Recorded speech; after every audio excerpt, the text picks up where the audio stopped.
Today we are building a resume from scratch. I get questions all the time asking me, how do you build your resumes? Because my resumes are aesthetic, they're ATS friendly, they cram a ton of information onto one page, and they prioritize information that hiring managers are actually going to want to know. Now, I wish I could say that there was no secret to this and that I was just using like a generic template, but that's actually not true. I do some very specific things in Google Docs in order to create the types of resumes that I do. So I'm gonna go through today and just step by step, largely unedited, show you how I build my resumes in Google Docs. And so if you want to follow along right beside me, you totally can. Or if you don't, and I completely get it if you don't, you can go ahead and download this resume that I made today. There will be a link in the description. It just goes to a public Google Docs, so there's no download and there's no kind of sign up or anything that you have to do. It's just completely free to you, because I truly believe that writing effective, easy to skim and understand ATS-friendly resumes are one of the biggest holdups between students and the professional job market. So I just want to give this away for free. Okay, so starting out, we are here in a blank Google Docs document. Now, we're just going to call this aesthetic. I spelled that right? Yeah, aesthetic resume. Okay, now the first thing that I do is adjust my margins. So I'm going to take this down right here to the 0.75 mark, and then I'm going to make this equal on the other side at the 7.0 mark. Then I'm going to bring up my top margins as well as shrink my bottom margins so that we're good to go. The fact of the matter is that in today's job market, people are really not printing out resumes, and even if they are, 1-inch margins are no longer the default that printers are confined to, so you can totally shrink up your margins and fill up more of that page. Okay, now the next thing that I'm gonna do is reduce my initial font size down to 10, and then I personally like to work in Work Sans font. Any sans serif font will do.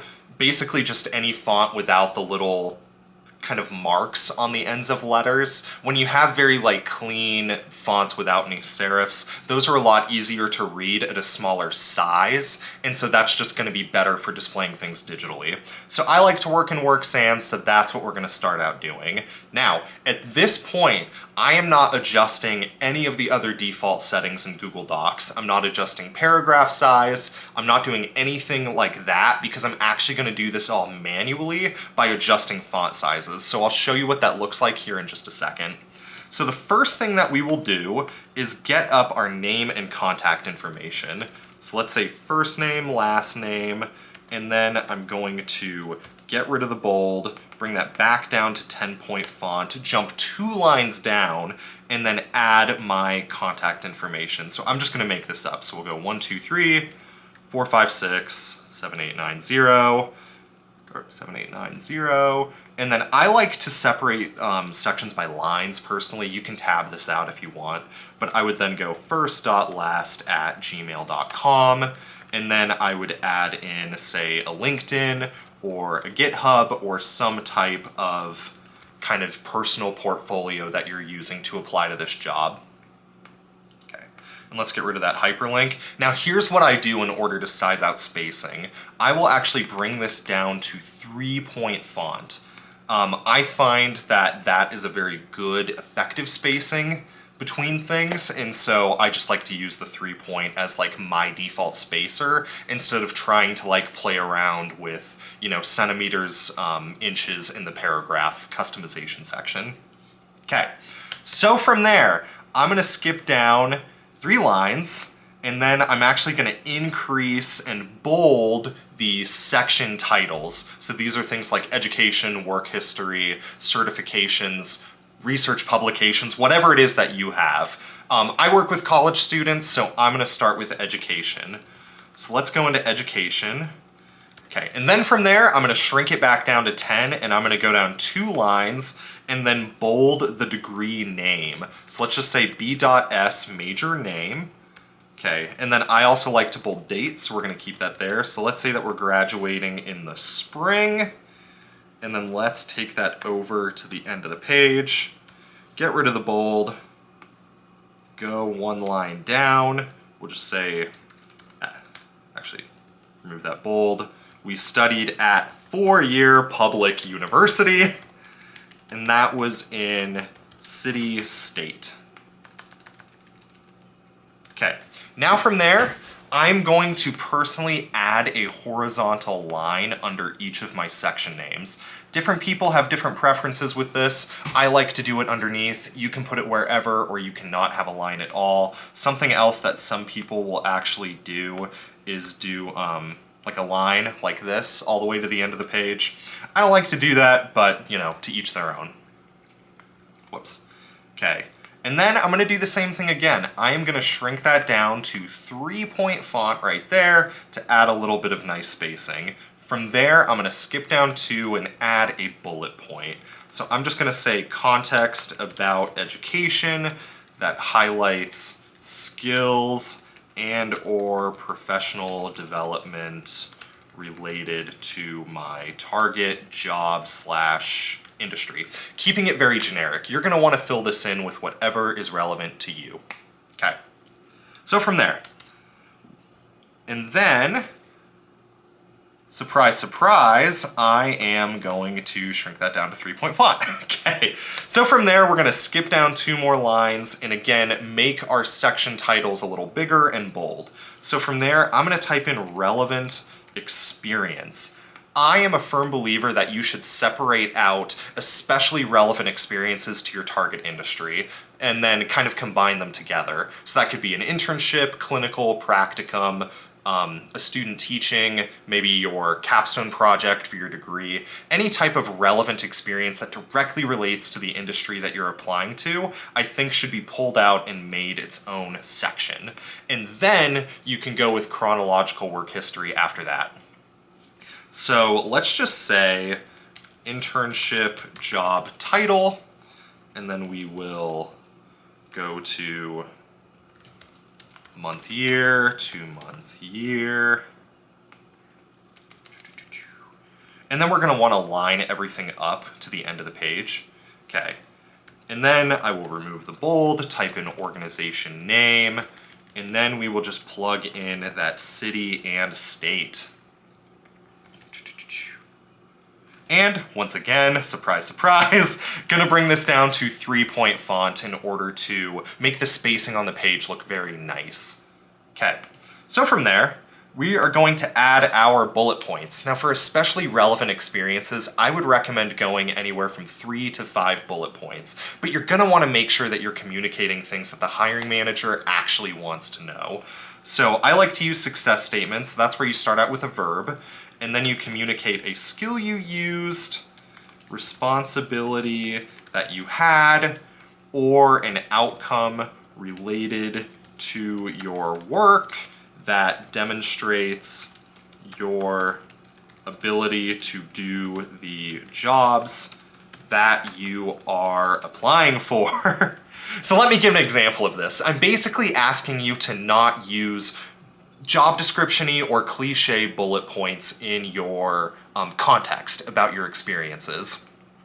So a cliche bullet point or a job description-y bullet point would be to say that you coded a ticket selling software as an intern, okay? That communicates nothing to the hiring manager about the skills you used, the responsibilities that you had, or the outcomes of your work. So instead of saying that you were a ticket selling software intern, I would say that you collaborated with lead software engineers in JavaScript in order to optimize the, back-end coding behind the user interface or experience of a ticket-selling software app in order to achieve blah, blah, blah, right? Like, you're just gonna wanna add that context that demonstrates to the hiring manager that you can do the job and that you have achieved things in the past that demonstrate that you understand how your particular role fits into the larger mechanism of an organization. That professional self-awareness is something highly valued by hiring managers, and it's arguably the best way to market yourself professionally.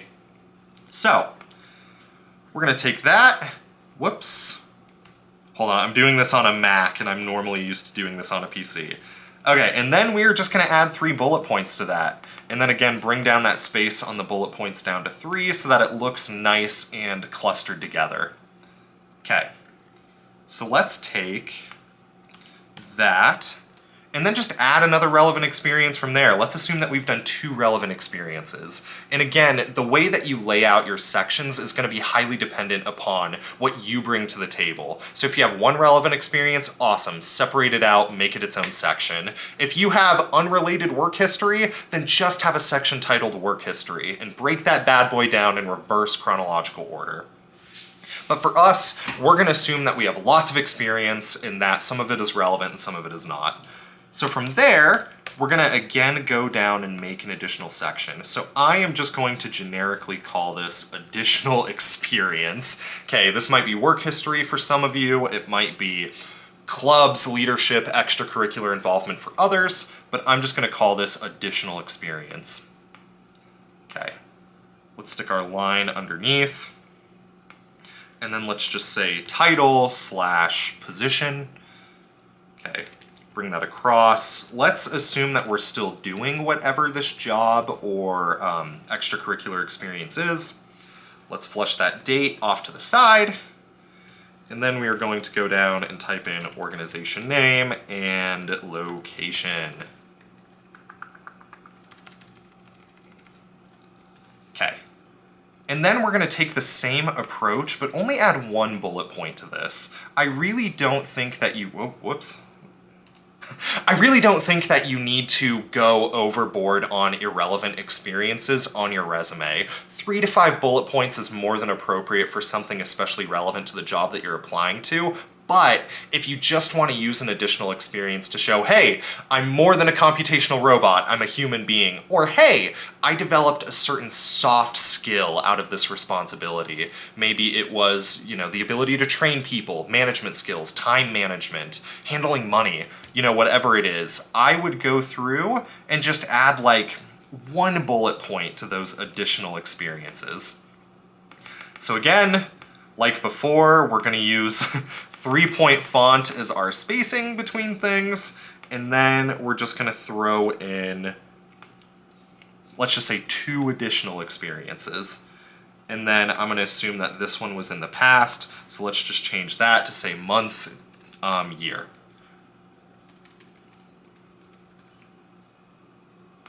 Cool. Now we're getting to the bottom of the resume, and this resume is looking pretty aesthetic at this point.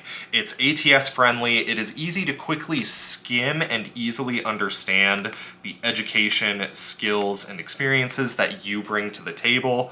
And it would be very easy for someone to look at this for like 10 seconds and just understand what you're about. But if they want to dive into things more in depth, especially before the interview, then you have all of this nice juicy context that they can go into that shows your skills, responsibilities, and the outcomes of your work. Now, you have a little room left over, so there's a number of ways that you can use this. I work with STEM students, so I'm just going to add in a technical skills section. So again, we're going to highlight this a little bigger,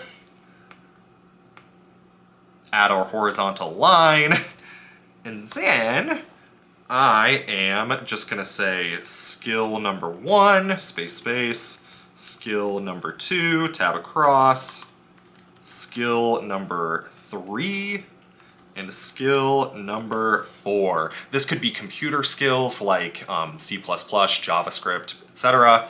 Could be more like design related skills, so it could be a certain software like AutoCAD, MATLAB, SolidWorks, really whatever it is that you have that kind of relates to the position that you're applying to. Okay, I'm also going to bring that down a little bit so that we can do our token 3-point separation on our thing. And then there you have it. I think that this is a decently aesthetic resume. The way that you're gonna structure your resume is going to be largely dependent upon what it is that you bring to the table. So whatever education, skills, experiences that you have that hiring managers are looking for, I would flush those out. So for example, if you were a teacher, you know, instead of just saying your degree name, I would add a bullet point about whatever your educational endorsement is. Maybe it's, you know, English teaching, mathematics, whatever. And then I would have a quick section titled like student teaching experience, followed by maybe additional classroom experience. Maybe you don't focus too much on your work at all, but instead you talk about times that you volunteered or times that you know, as a club went into the classroom and worked with students. You really want to put yourself in the shoes of the hiring manager because they are only going to take like 10 seconds to assess whether or not this person that they're looking at has the relevant experience that demonstrates that they are able to do the job and to get started in this industry. When you're applying to entry-level jobs as an upcoming or recent college graduate, you don't really have a ton of relevant experience. So you want to demonstrate, hey, I know what I need to know in order to get started. And the best way to communicate that is by contextualizing your experience in a good kind of professional self-marketing way, and then to lay out your experience in a way that is easy to quickly skim and understand. And that is the aesthetic resume, folks. I'm gonna go ahead and put the link to this Google Docs in the description. It'll be public for anybody to download and modify to their own needs. Thank you so much for watching this long. I know this, it looks like this has been going on for 16 minutes now, so thank you very much. So yeah, if you want some other resume templates that I have made, then check out my last video, which is kind of a predecessor to this one, where I made 4 separate resume templates for each year of college that are tailored to different needs. I will see you over there.